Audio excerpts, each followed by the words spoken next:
Recording. Okay. Good evening again, everyone. Today, we are going to talk about human factors in interaction design, the limitations, the things that we should consider, differences between different human beings. And since this is human-computer interaction has both a technological side and a human side, I'm going to talk about human factors today. And also, we are going to talk about what new technologies are available out there for human computer interaction, like virtual reality, augmented reality, gestures, speech, things like that, and using our brain waves or our brains directly, linking our brains with the machines, like with the help of like things like Neuralink. So we are going to also discuss these things at the end. I'm going to show you a couple of websites so that you can check them out. And as usual, there are some research labs that are at the frontier of this kind of research, like MIT Media Lab. Always produces interesting things, so you can check their website to see what they're working on these days. Before we continue, I have a couple of announcements. The first announcement is that your reading assignment, the first reading assignment, is available for next week. This is a paper, 10-page paper, research paper that appeared in SIGCHI, SEM, Special Interest Group in Computer-Human Interaction, 2009. So it's like a 12-year-old paper, but it's still relevant to what we are doing. It's a good paper to show how a prototype is developed and how it is evaluated. All right, so it's going to give you ideas about project ideas of you don't need to have a fully functioning product to do the evaluation, but here the prototype. So this is the fully functioning product is supposed to run on actual cars. So it's a navigation system, but 2.5 dimensional. It's not totally 3D, and also 3D. It shouldn't obscure driver's view by putting everything here. But it's basically an application that tries to augment driver's experience by providing some alerts or navigation guides on the windshield with an augmented reality type of application. So such a technology is currently not available, but they still try to do that by implementing a prototype on a simulator. All right. So because if you have a simulator, this is not the actual windshield of a car, but you can augment it since this is the driving simulation is on the computer itself. So you can, instead of having a real augmented reality application, you can augment it with anything you want, any computer generated graphics directly on the computer. Okay, so the actual product that is envisioned is an augmented reality product, but they develop an application, a prototype, which doesn't actually have augmented reality. But this prototype is still useful for evaluating certain things. For example, they do not evaluate the actual product when it's installed in real cars, but they can still evaluate things like divided attention. For example, when the user is looking at the road, if there are some additional alerts popping up elsewhere, or for example, instead of providing this, if you provided a navigation device that is actually here somewhere in another screen, how can it compare to this one that is overlaid on the same windshield? Okay, so this is they have nice. It also provides nice examples about how you experimentally evaluate an interface. They talk about the testbed setup, the alternative. So there's a GPS-based navigation displayed in which the GPS, the navigation, is on a separate monitor, and this is the proposed system where the navigation is overlaid in augmented reality mode. So both of them are on the same computer screen actually, but this shows how their system is going to work. So they are able to compare two different things, two alternative interfaces, and there's some experimental constraints that they face because this is a prototype. There are limitations of the prototype and such. And they talked about evaluation results and discussion, comparison by age group, elder drivers versus younger drivers. Here, how many participants did they employ? Uh, Comparison by display mode, augmented reality versus the traditional display. And here they actually make quantitative measurements, as you can see, like driving time, missed turn count, pedestrian in danger count. So they measure and collect different quantitative data. So this is really a nice example of how term project can be when you propose your projects in a couple of weeks. You can get some ideas from this paper. That's why I wanted to give this paper as the first paper to read, and it addresses human factors like age or some cognitive aspects like divided attention and other things. So this is going to be a paper that I want you to read for next week. All right. The paper is available both on the course website under assignments section, reading assignment 1, and it's also available on OttoClass in this week, in the week of March 29, April 4, as reading assignment. So you can either visit the course website or OttoClass to access this reading assignment. Okay, and we are going to have a short quiz, just 2 multiple choice questions that we are going to conduct on OttoClass. You don't need to open your video cameras or anything. Okay, so it's a very short quiz, 2 multiple choice questions. At the end of the first hour, I will make the quiz available on OttoClass. Here, I will make it available so that you can access it and do it in 10 minutes in the break that we are going to have between the first hour and the second hour. All right, so it's going to be around 8.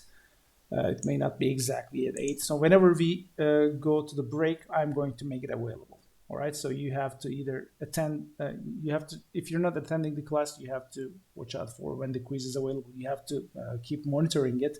Or if you're attending the class, this is what I expect you to do. You may attend late, but still, when the class is about to end, I'm going to announce that, okay, we are going to have a quiz in a couple of minutes, and then I'm going to make it available on OttoClass, and I will give you like 10 minutes to submit your answers, and that's it. So it will be a really short, as I said, short quiz of 2 multiple choice questions.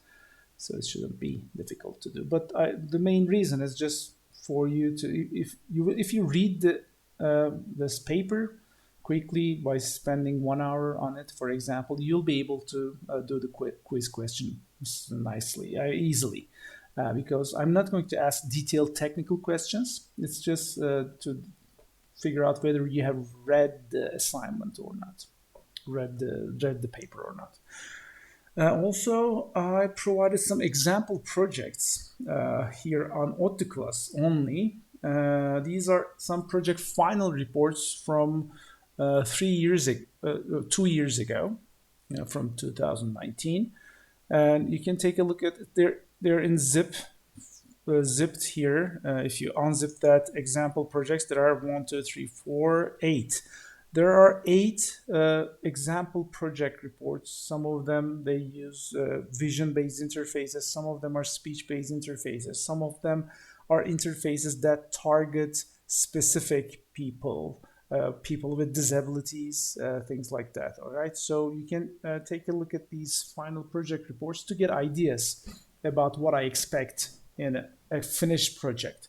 So you don't need to. So this is actually the final deliverable that I expect from you. All right, I don't expect you to give me a working application or anything. So this final report is going to be your final deliverable for this term project that you're going to be doing today, this semester, not today, this semester. All right. So here, just you may examine these later and see what is expected. This one, this final report and a project presentation, 5 to 10 minutes project presentation describing what you have done. Yeah, no need for the prototype for the project. Just this final report. Yeah, you don't need to submit the prototype application, working prototype. You are going to be using the prototype you have developed to evaluate it on a number of users. So you will develop a prototype, but you don't need to submit it to me. Just like it will be similar to your reading assignment, you're going to report your findings. I have saying that we have developed this prototype, performed these evaluations on these test subjects, and these are the results. So that's the deliverable I'm looking for at the end of the semester. You don't need to submit any sort of code application, any. You don't need to submit any actual running prototype to me. All right, that final project report is the deliverable that I'm looking for. And also, you will be presenting what you have done at the last 2 weeks of classes. We are going to spend the last 2 weeks of classes for presentations, and you will be presenting what you have accomplished in this project. It may actually be the final project reports are actually due at the end of the final exams, so you will actually have 2 more weeks to work on your projects even during the finals. But during the presentations, you may actually present something that is unfinished. Okay, so you're going to present your current progress, but it should be very close to the end because you will have only 2 weeks to work on it. So the final project reports, I repeat, they're going to be due at the end of the final exams weeks. But we're going to have the presentations before the final exams. So you may present something that is not finished yet, a work in progress presentation is going to be done for your projects. Take a look at these example projects to get some ideas. And as I said, most of them are about some non-conventional human-computer interfaces using speech, vision, or some targeting a specific group of users and things like that. They are not just regular conventional interfaces. I just want to emphasize that.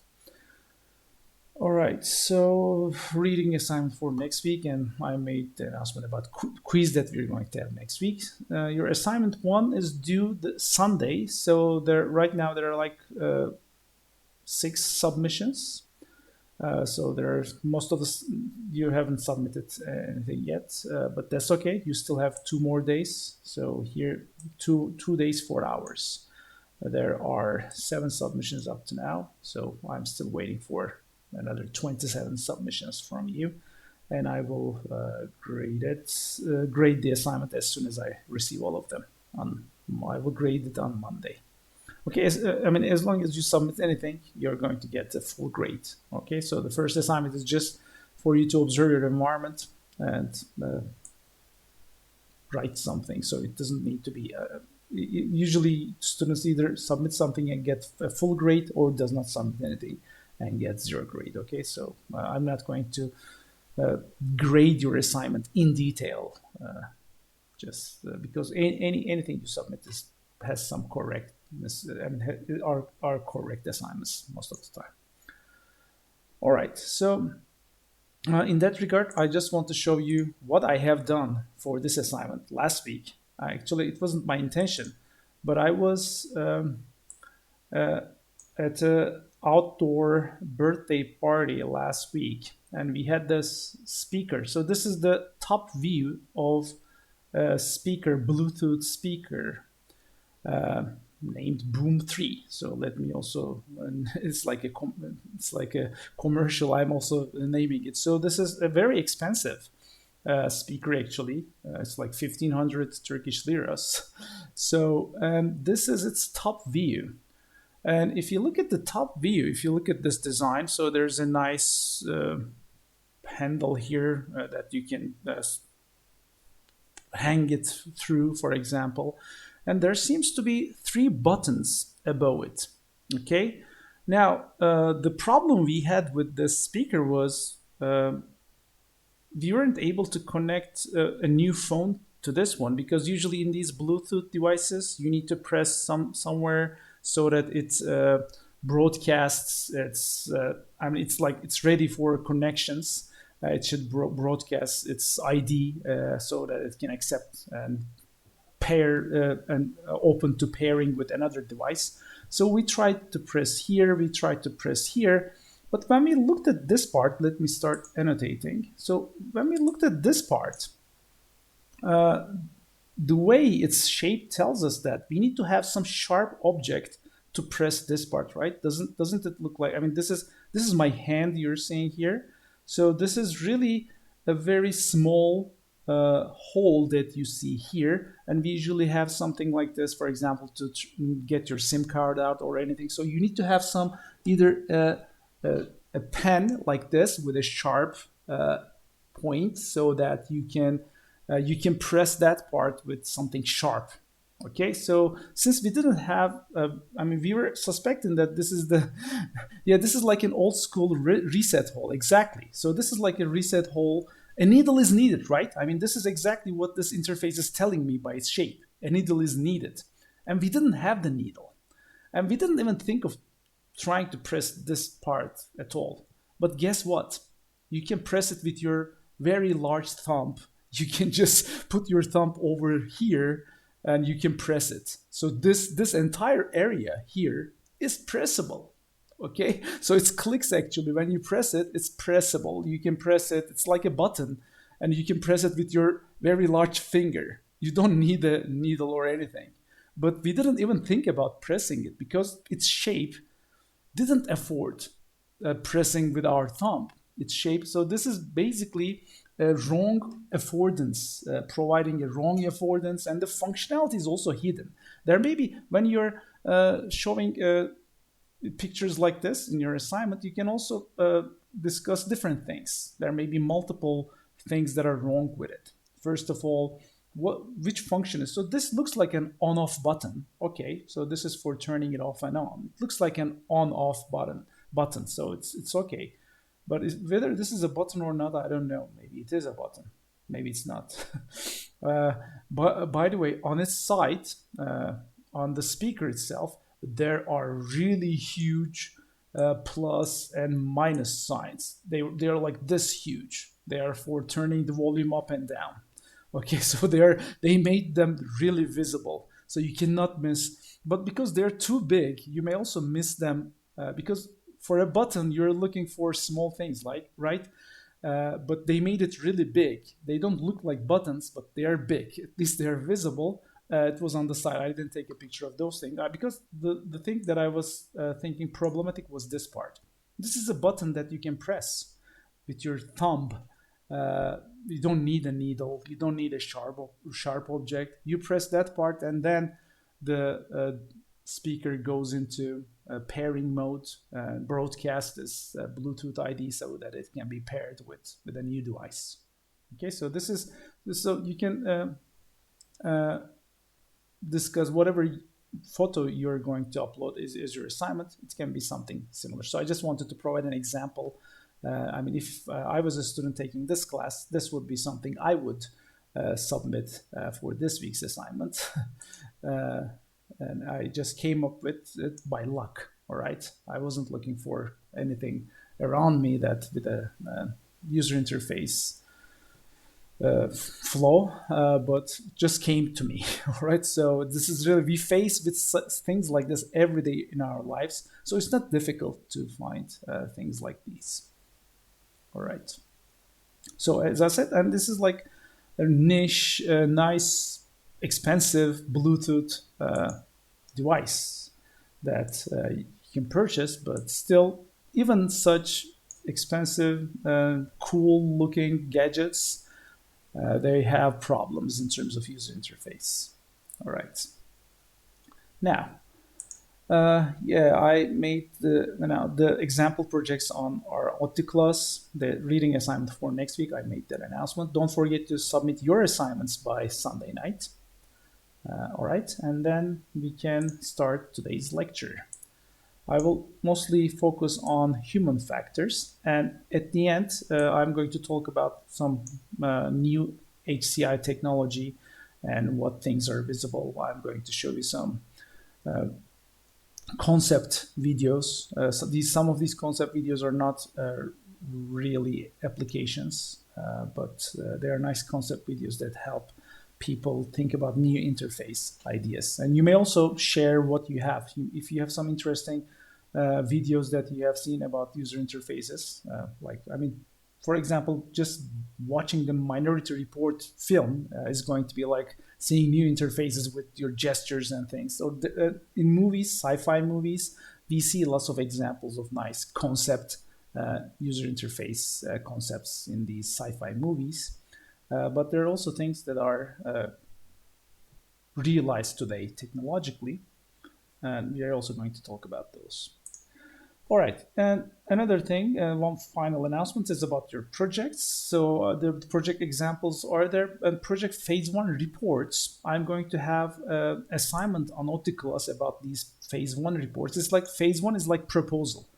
Actually, let's call it project proposals because this phase one is really not misleading. Project proposals are due in about 1 month. So you still have time to think about what makes a good project. But if you want to start working on your project early, please send your proposals early to me by email and ask my feedback. And based on my feedback, you can start working. Also there is the Avatar Hair USB. That's a good example from a sci-fi movie too, as an interface. Yeah, and the project proposals. If you want to start working on your projects earlier than this, May 3rd, Sunday, you may send your proposals to me by email and ask my feedback, and I will give my feedback, and you may start right away. And after this, after May 3rd, Sunday, we have about 1.5 months. Actually, I think the final week is at the first week of July. I mean, the finals actually maybe in the month of July. I'm not sure. So after you submit this, you will have about more than 1.5 months. You will have about 2 months to work on your project until the end of the finals. And what I want in projects is I provided lots of example final project reports. You may take a look at them. And in the phase one, in project proposal, what I want to see in project proposals,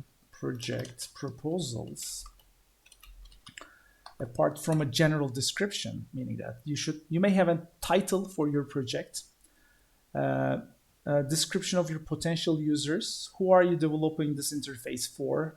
For anybody, for the general public audience, or are you targeting a certain specific group of users, young users, elderly people, people with certain disabilities, skill level of the users? Are they going to be trained in computer science, or they're going to be novice first-time users, or are they going to be, for example, if you're developing something for a hospital, are they going to be doctors? Do they need to know?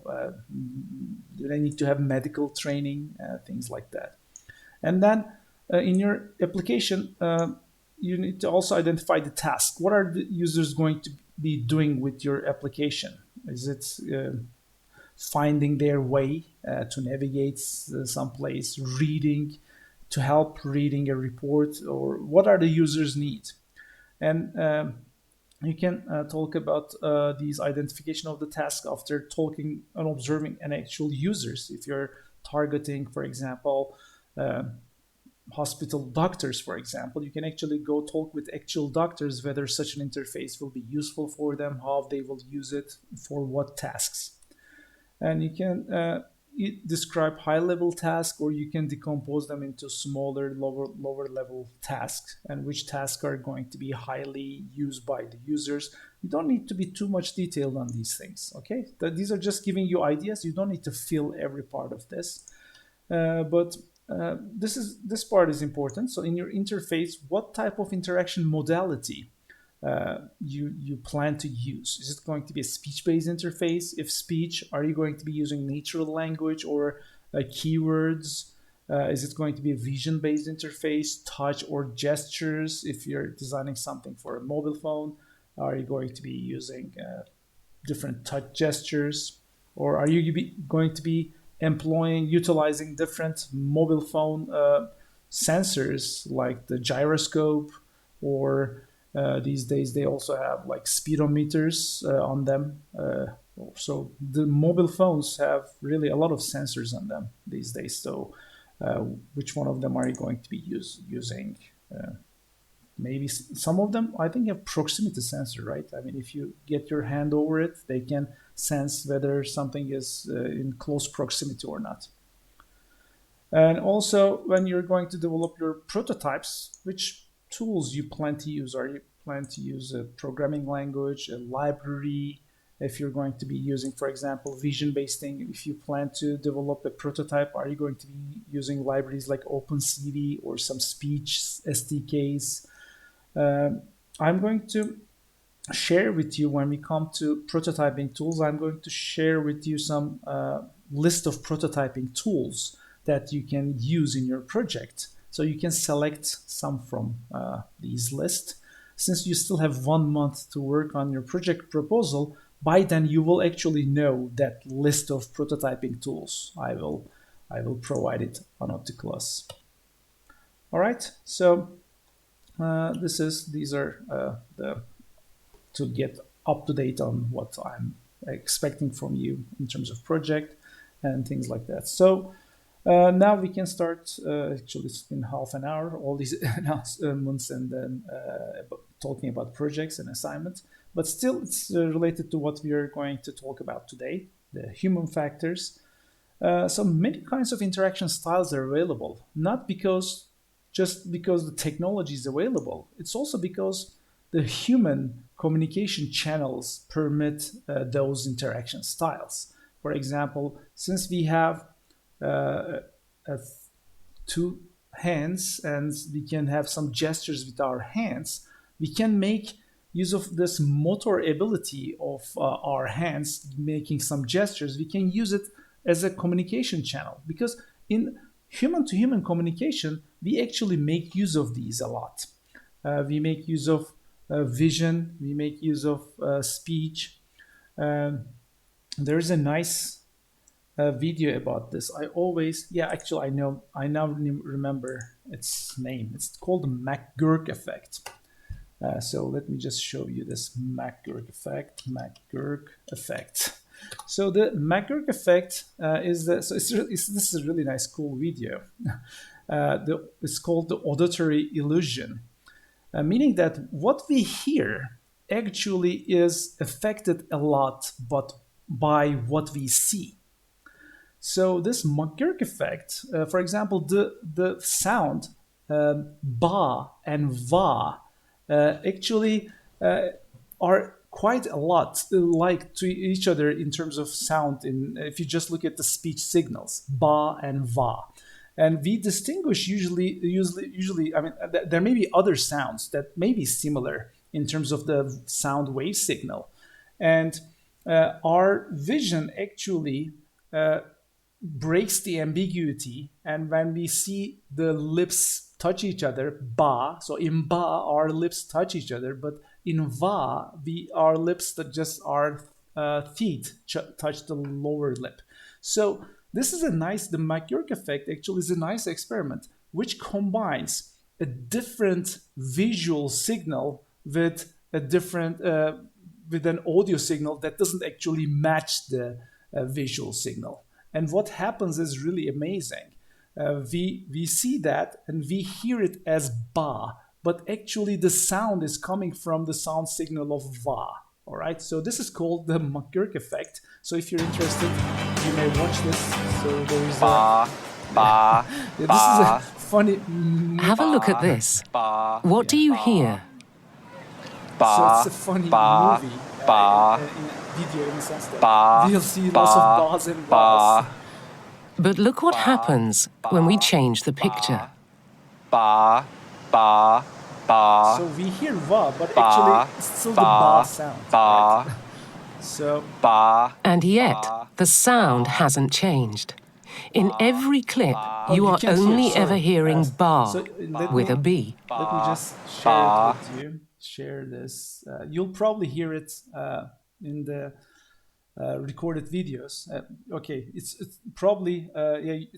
Of course you can't hear because I have my microphone here. I have to take my microphone out. The sound signal so you can actually watch the YouTube video. Here's the YouTube link. You can start. You can click on it and start. Try to listen to it. But it will be in the. I think OBS is recording this. If you yeah, it's recording. So in the recorded video lectures, you will probably hear this sound. Okay, and I just pasted the link there. But the interesting thing, the reason I mentioned this is that different channels, different interaction styles, the auditory channel, our eyes, our ears, they actually constantly integrate information coming from different channels. And many interaction styles are available in today's interfaces, like command-based interfaces. We type, so we have 10 fingers. So keyboard is a really nice interface that actually utilize our motor ability to type. But there's also a limitation. It becomes if you want to use your hands on doing something else, a keyboard type interaction is not a hands-free application. So there is also the speech data entry. So these are just some interfaces we have in today's interfaces. We have graphical interfaces, web-based interfaces. We have touch screens most of the time. The most abundant interfaces we use these days are maybe speech is used with the help of mobile phones, touch screen displays, and keyboard and mouse. Keyboard, mouse, touch screen displays are the most abundant, most popular interaction styles available these days. But gesture, augmented reality are also becoming reality these days. For example, if I want to show you this next generation interface, it was Leap Motion interface. So yeah, this Leap Motion is a really simple device which stands. So actually, this is Elon Musk. So he is also promoting Leap Motion, I think. Or here are some other experiment shortcuts. Leap Motion interaction demo scene. So they can also, so without actually any controls, you can use your gestures. It's really highly high resolution, and it can detect your finger movements really nicely without actually varying anything in your hands. So this is all. I'm also going to talk about this. This is like this is an area of tangible interfaces. You interact with physical objects, tangible media. So I think they utilize Leap Motion. So this is like a person's hands that are tracked, and we see the effect of the tracking on some surface that is highly dynamic. All right. Leap Motion Interaction Engine sample video. So we can look at these sample videos. I'm going to just, we don't need the sound. But for example, this one is just a small device that sits here. And look at this. This person doesn't have anything wearing. So it's really detecting the hand movements above the magnetic field probably. So this is a very small device. Your hands should be close to that device, which is not probably somewhere here. I think the Leap Motion, yeah, it's right here. So this is the device connected via some cable, USB probably, or lightning cable to a Mac, and it can detect the hand's movement. It's very limited to a small area. It has limitations, constraints, but without the use of any physical controller, it can track hand movements and finger movements very accurately. So these are some interesting new technologies that I'm also going to talk at the end of today's lecture. So gestures are another possible channel that we can utilize. So for human computer interaction, it's not only technology that is important. As I said, we also need to understand people. There's the psychological aspect of human-computer interaction. There are social aspects, cognitive aspects. I mean, in terms of our vision limitations, in which color we see detail more, things like that. Whether our peripheral vision is capable of what, our forward motion. I mean, the vision in front of us. What can it detect better than the other? So these things are really, we need to understand human limitations, because if we don't understand people and our capabilities, the interface we develop are not going to be good, usable. But it's really the field of human-computer interaction is really in the middle. It sits in the middle of understanding the technology, developing new technologies, and also utilizing people's features to interact with these things. So there are different usability measures that you can consider. Usually, there are some human factors which are central, which are very critical in interface evaluation. When you're evaluating an interface, in addition to its technical capabilities and its satisfying the functional requirements, the human factors that are central to many interface evaluation tasks is, for example, time to learn. How long does it take for the first-time users to come up and start using the application or the interface? Time to learn is one thing. So this basically is a human factor that is related to learning, cognition, and learning, the memory, or making use of our intelligence to solve problems. So the problem-solving capability of humans, these things should be taken into account when we consider time to learn. Speed of performance. How long does it take to perform relevant benchmarks? There are, in the early human-computer interaction research, for example, people have developed models to say, for example, how long does it take to get this mouse pointer from here to, let me also increase my mouse pointer size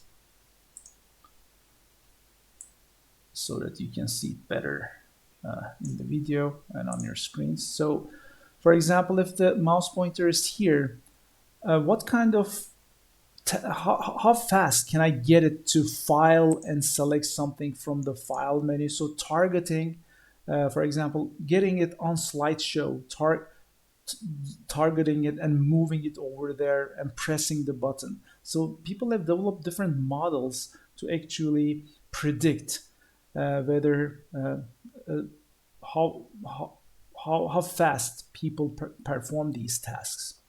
For example, keyboard shortcuts are still available on many applications because doing it with keyboard shortcuts is most of the time faster than doing the same thing with mouse. Okay, because if you want to do it with mouse, you have to click in a successive number of steps, the screen changes, but maybe a keyboard shortcut, as the name suggests, it's a shortcut, you can perform it faster. But keyboard shortcut requires something else. You need to memorize those. You need to be an expert user. Okay, so only if you're an expert user, you utilize those keyboard shortcut to speed up how you do those things. But speed of performance is really one of the most widely measures that is used as a usability measure, how fast you can perform a task. And also, when you're performing the task, how frequent you make errors. If using an interface you make a lot of errors to finish a task, it means that there is something wrong. There is something wrong with its usability. So that's another human factor, because the number of errors that we make really depends on, again, the human factors, whether this is an elderly person, a young person. The number of errors that are going to be made are going to be different by different human factors. Okay, and this is another usability measure, which is retention over time.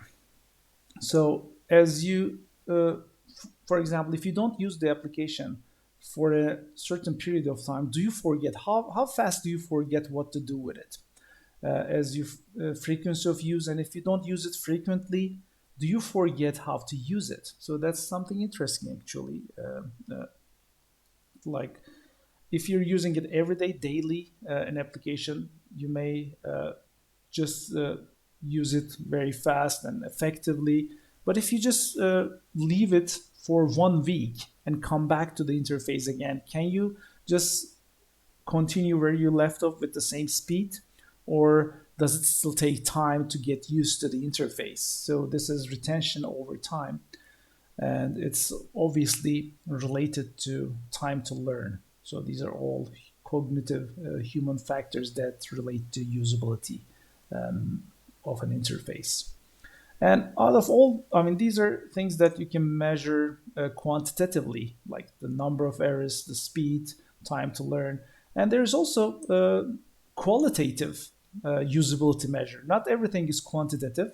There's a qualitative measure, which is subjective satisfaction, because when we are performing a task, there is frustration if you make errors. If you're really satisfied with the interface, you'll feel happy. You'll make less errors if you feel happy. If you're not stressed, you're going to be relaxed and less likely to make errors. So this subjective satisfaction is something, as the name suggests, is subjective. It's therefore something qualitative, and we also use that as a usability measure. And the way this subjective satisfaction is usually measured is by interviews, questionnaires at the end of an evaluation session. Okay, so we may make surveys, questionnaires at the end of evaluation sessions, and this allows us to measure the usability in the subjective satisfaction case. Okay, so these are some common, and these are all related to human. They have really strong human factors in them. You can apply these general ideas, general usability measures to any different technologies. These are really widely generic. They can be measured in speech-based interfaces, vision-based interfaces. So they are not technology dependent. These are really human factors related to usability measures. And we shouldn't forget designing, that we're designing for people, and people are different, and people have limitations.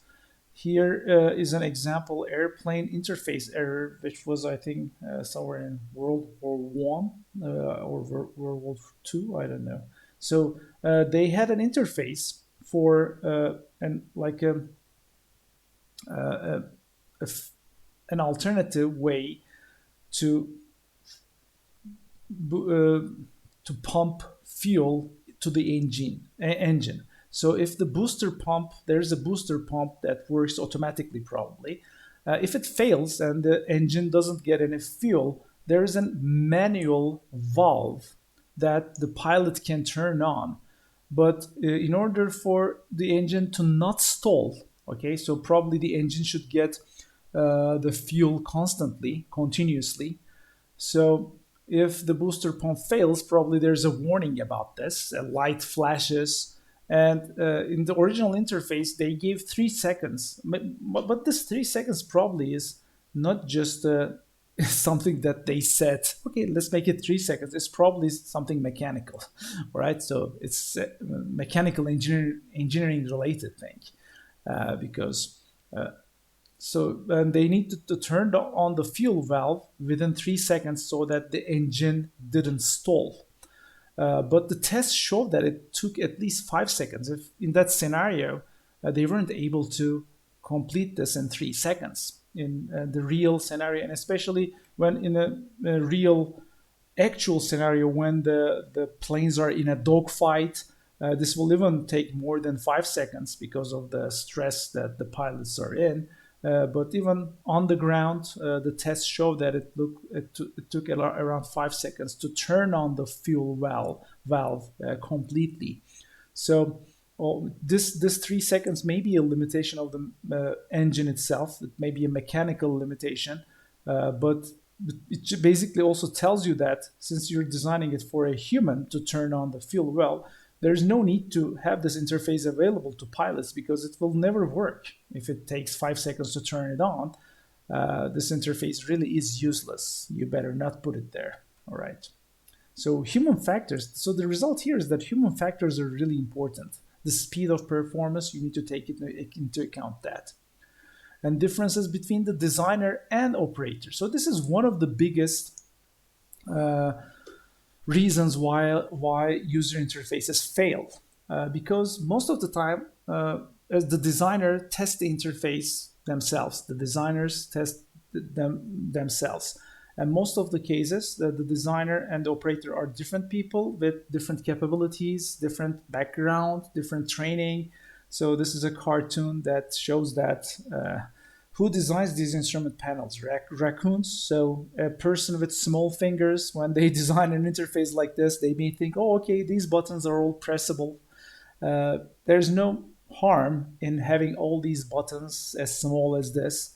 But if it's a cow that is using this interface with all those large hooves, the cow will not be able to press those small buttons accurately. So this just shows the difference between designer and the operator should be taken into account. And most of the time, you should actually make your interface, evaluate your interface on actual users.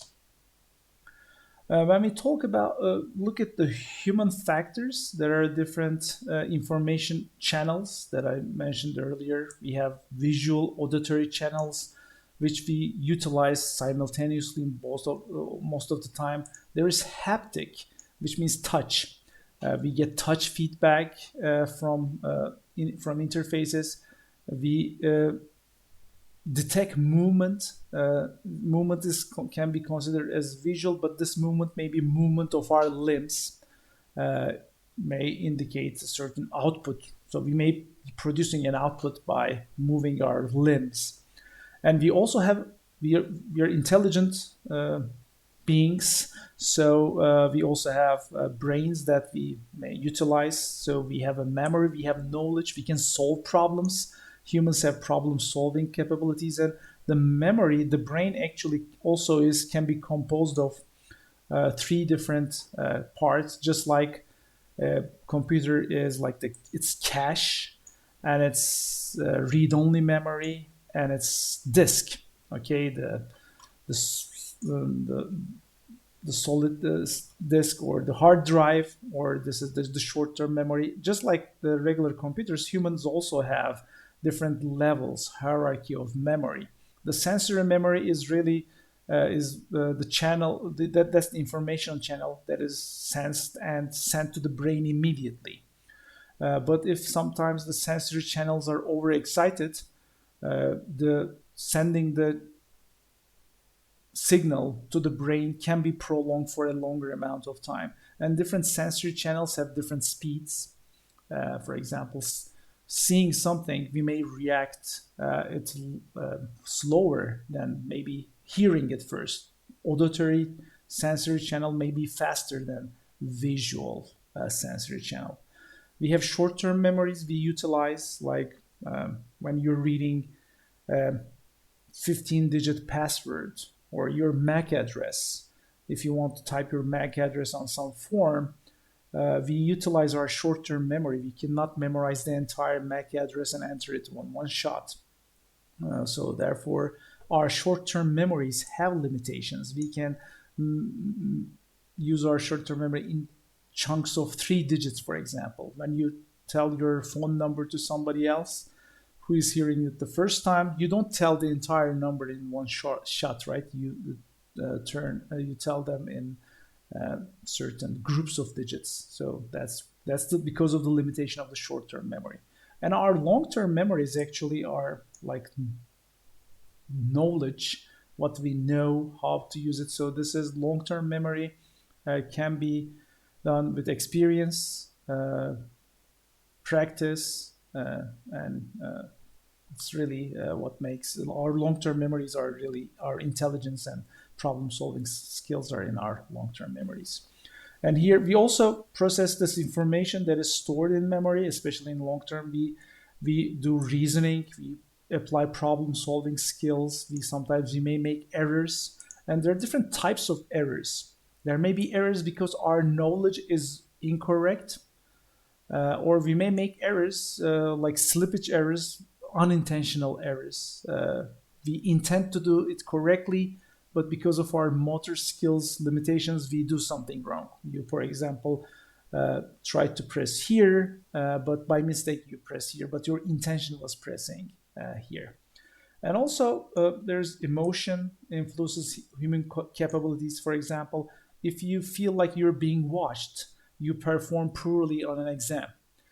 So this is or if you're under stress, it affects human capabilities. Or not also emotion, what you're doing, different activities also affect human capabilities. Try typing when you're running, or when you're sitting. Typing on a virtual keyboard when you're sitting is really, you make less errors. But try to do the same thing when you're jogging or running, and try to send someone a WhatsApp message while you're running.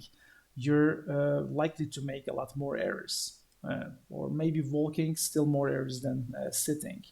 So different activities influence human capabilities. Emotion, stress influence human capabilities. And we shouldn't forget that each person is different, and everybody is affected by these things differently. Different people have different long-term memories. For example, I really have, for example, when I'm remembering certain things, somehow, for example, a name of a person, or a name of a gadget, even a name of a movie, I have them in my long-term memory indexed like by their first letters. So sometimes when I forget the name of something, I start going in my head A, B, C, D. Oh, it starts with the D. If it then is somehow the first letter of the objects somehow are like shapes in my long-term memory. And even if I can't remember the entire word, I can, if I know that, oh, it starts with a D, then after that I can try to think about things that start with D, and I can find what it is. All right, but different people have different. Not everybody's brain works the same way. We may have different knowledge models, so each person is different. So therefore, we need to also consider this when we are designing interfaces. There are core cognitive aspects in which we are going to talk about attention in our reading assignment for next week. Attention is one of the cognitive aspects that the paper addresses. There is perception, recognition, memory. The memory is reading, speaking, listening, problem solving, planning, reasoning. So all these different things are cognitive aspects that needs to be considered in different parts of the interface. So I'm going to skip the remaining part quickly, because these are just going to talk biologically about what's different when we consider vision, what important parts of vision are related to interfaces. For example, we see detail textures in red color better than blue color. So blue acuity is actually, this is called acuity, seeing the details in things, is lower than the red. So certain wavelengths are different. So the remaining of these slides about our vision, audio, how we represent knowledge are the detailing human factors. So I'm going to continue these. Probably I will be able to finish the remaining part in 1 hour. But let's have a 10-minute break. It's been 56 minutes already. So let's have a 10-minute break, and I will start at 8:05. All right, I will stop recording.